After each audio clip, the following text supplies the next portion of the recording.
Hello, I'm Jonasz Rewiński, and this is Military Mind. Armed conflicts, defense and security, land, sea and air. We've got you covered. The day began with grim news for Ukraine.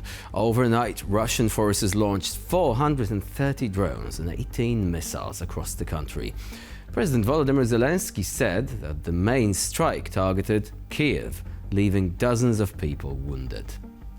The Ukrainian capital suffered one of the largest attacks this year, with Russian forces targeting civilian infrastructure again.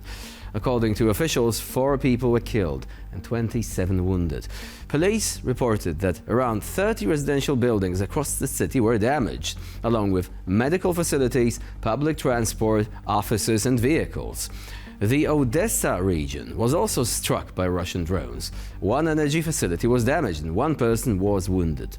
Kherson likewise came under missile attack, leaving 5 civilians wounded. Meanwhile, inside Russia, Ukrainian drones carried out a series of retaliatory strikes. In Novorossiysk, a major oil terminal was damaged in an overnight drone attack. Local officials confirmed that coastal facilities and an oil storage site were hit.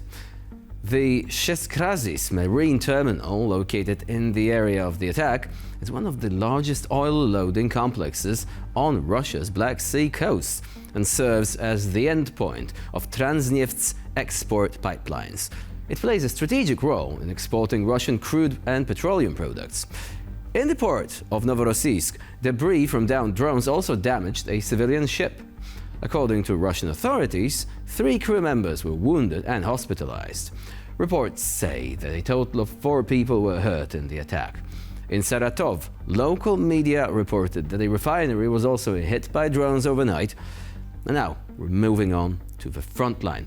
1 month after Russia's rapid advance in the region, the cities of Pokrovsk and Mirnograd remain in a semi-encircled position, according to Ukrainian and independent sources. Open-source intelligence analysts from Deep State report that the Ukrainian defenders there are partially surrounded.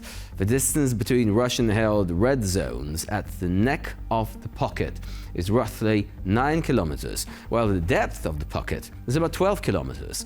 This makes the transfer of reinforcements, ammunition and supplies to the area extremely risky, especially under Russian drone dominance in the skies. Analysts also note further Russian advances near Kotliny, on the southwestern flank of Pokrovsk, and at the base of the Dobropilya salient. Meanwhile, Ukraine's commander-in-chief Alexander Syrsky reiterated that Russian forces do not control Pokrovsk and have not encircled it. Ukrainian troops on the ground confirmed this assessment, though they described the situation as holding the line in total hell. In the North Slobozhansky area, fighters from the Steel Border Unit demonstrated exceptional skill during the execution of a recent combat mission. Using a fiber-optic controlled drone, Ukrainian border guards detected and destroyed an enemy D-20 howitzer that was shelling Ukrainian positions, hitting it with a precision strike. The operation was carried out with maximum precision. The drone operated almost invisibly to the enemy, which allowed them to avoid casualties and successfully complete the assignment.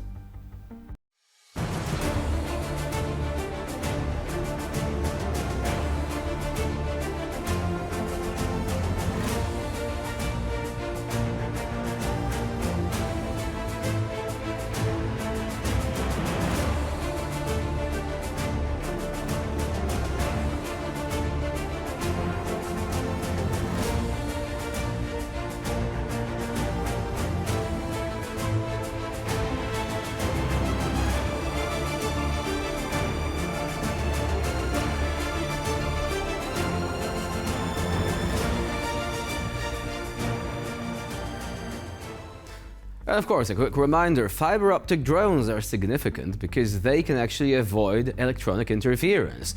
The cylinder that they actually loaded on the drone in the very first section was a spool of fiber optic cable.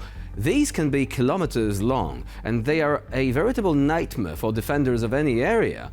Because again, these drones can only be intercepted physically, but if you have electronic interference systems, they will not work on them.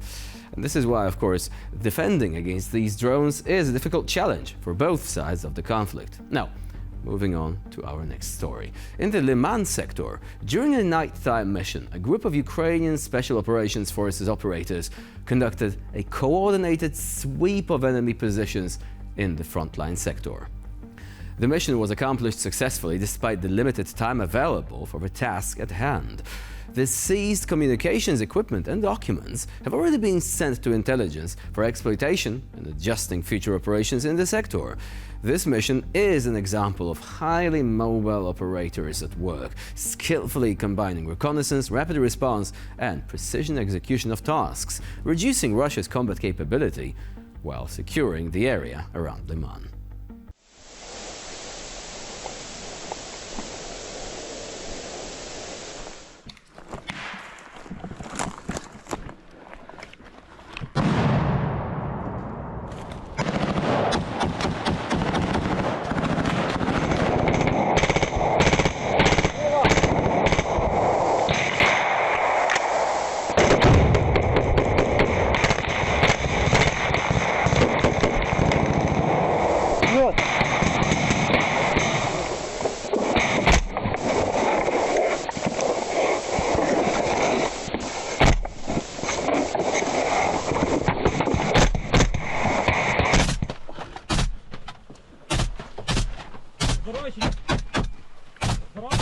We're moving on to our next story. And in a village a few kilometers from the front line where artillery fire echoes daily and the sky is rarely ever quiet, soldiers from the 12th Azov Special Forces Brigade of the National Guard not only carry out combat missions, they also look after those who have been abandoned by others.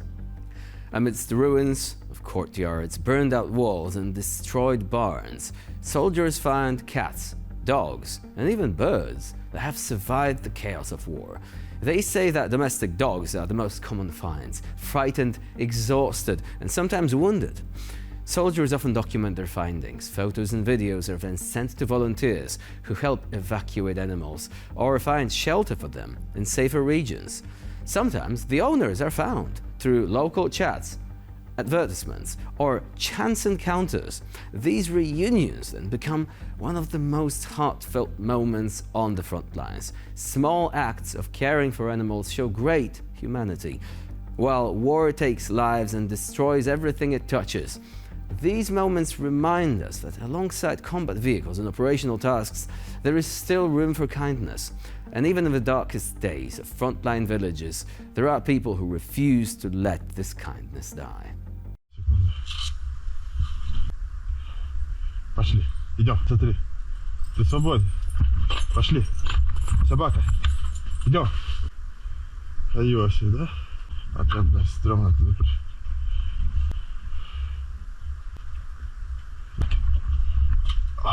Все.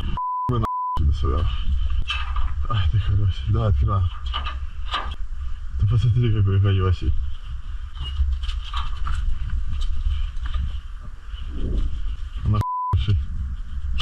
На, все, хороший собака. На. Я думаю, Пасик, ты сам же разберешься. And with this more emotional look at the battlefield, we end this edition of Military Mind. Please stay with us here on TVP World for more latest news and updates.